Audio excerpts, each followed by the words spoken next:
Welcome to my channel GPB doctor Chauhan.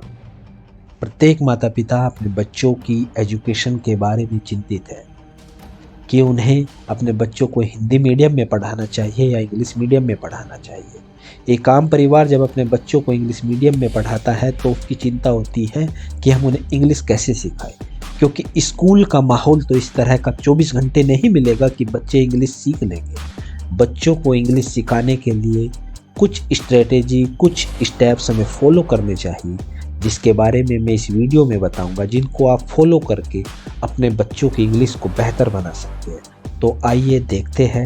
Step number 1। Step first is start early.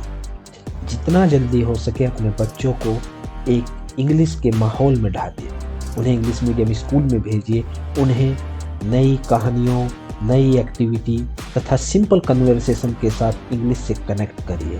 उन कहानियों के बारे में उनसे डिस्कस कीजिए, उनके साथ रहकर इंग्लिश में कन्वर्सेशन ज़्यादा से ज़्यादा कीजिए। Second is read together. Regular reading habit are important and crucial and choose as appropriate English books.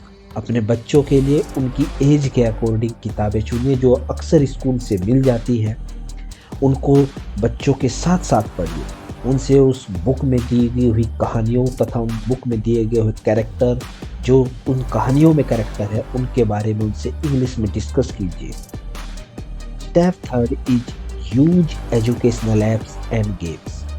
बहुत सारे ऐसे इंटरेक्टिव और एजुकेशनल ऐप्स तथा गेम्स डिजाइन किए गए हैं जो इंग्लिश सिखाते हैं। इन गेम्स ऐप्स के माध्यम से आपके बच्चे एंजॉय करते हुए भाषा सीख सकते हैं। इन ऐप्स और गेम्स के बारे में मैं इस वीडियो के लास्ट में आपको बता दूंगा कि कौन कौन से ऐप्स ऐसे हैं जो भाषा सिखाने में हेल्पफुल होते हैं। Fourth step, watch English cartoons और शो।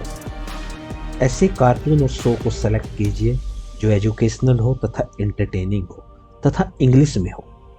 ऐसे बहुत से प्रोग्राम हैं जो सिंपल लैंग्वेज को यूज करते हैं और वो सीखने के लिए बेहतर है। आप अपने घर में ऐसे प्रोग्राम को चलाइए, खुद भी देखिए। जब आप देखेंगे आपके बच्चे आपके साथ डेफिनेटली उन्हें देखना पसंद करेंगे। Fifth point is English play dates. Arrange play dates with English speaking children. इसका मतलब ये है कि ऐसे बच्चे जो आपके मोहल्ले पड़ोस में रहते हैं, जो थोड़ा बेहतर इंग्लिश जानते हैं, अपने बच्चों की उनसे दोस्ती हो जाए तो ज़्यादा बेहतर रहेगा।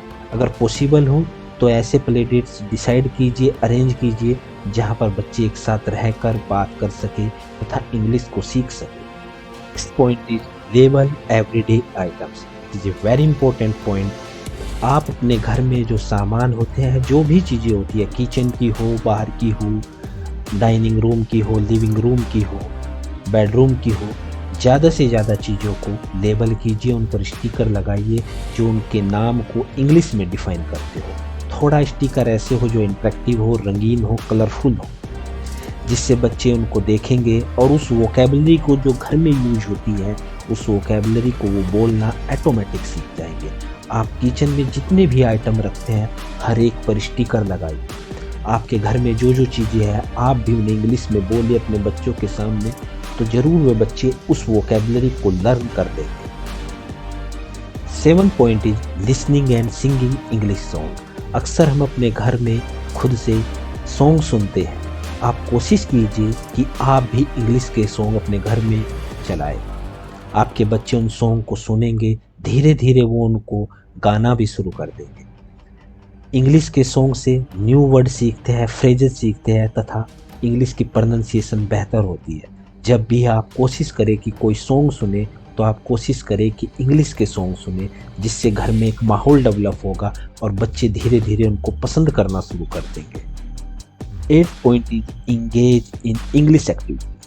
अपने बच्चों को इनकरेज कीजिए ड्राइंग के लिए, पेंटिंग के लिए, जिसमें इंग्लिश का इन्वॉल्वमेंट हो। इस तरह की पेंटिंग जिसमें इंग्लिश के वर्ड दिए हुए, इंग्लिश की एक्टिविटी हो, तथा ऐसे टॉयज यदि मार्केट से मिल जाए जो इंग्लिश बोलते हैं, तो अपने बच्चों को प्रोवाइड कीजिए, जिससे बच्चे उनके साथ खेलेंगे और ज़्यादा से ज़्यादा इंग्लिश सीखने में वह उनकी हेल्प करेंगे। 9th step is be patient and supportive.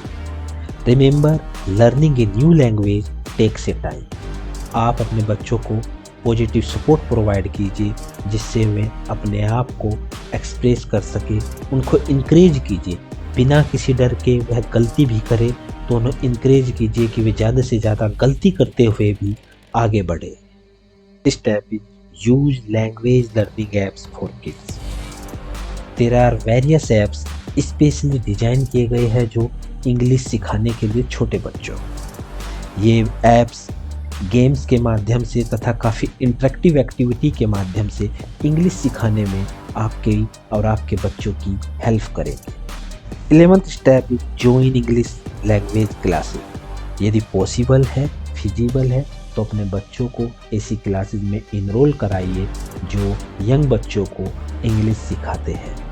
इस तरह की क्लासेस काफ़ी आपके बच्चों को इंग्लिश सिखाने में हेल्पफुल होगी। Last but not the least, create a language rich environment. अपने बच्चे के आसपास अपने घर में एक इंग्लिश लैंग्वेज मटेरियल जैसे कि बुक्स, पोस्टर, एजुकेशनल खिलौने इस तरह के आपके घर में होने चाहिए जो एक ऐसा एनवायरनमेंट क्रिएट करेंगे जो आपके बच्चे को भाषा सिखाने में काफ़ी हेल्पफुल होगा। लास्ट में मैं कहना चाहूँगा कि कंसिस्टेंसी इज की। जीवन में सफलता या किसी भी चीज़ में सफलता कंसिस्टेंसी मांगती है। आप लगातार यदि उस काम को करेंगे तो आप जरूर सफल होंगे। चीज़ें वक्त मांगती है, सफलता वक्त मांगती है। यदि आप वक्त देंगे तो आप जरूर सफल होंगे। And make English A part of your daily routine. आप अपने बच्चे के साथ साथ अपना भी उसे डेली रूटीन बनाएं। And celebrate small achievement to keep your kid motivated, and also ensure that learning process remains enjoyable and not stressful. Just note down, these are 5 educational apps and games for learning English language. If you like this, please subscribe this channel to get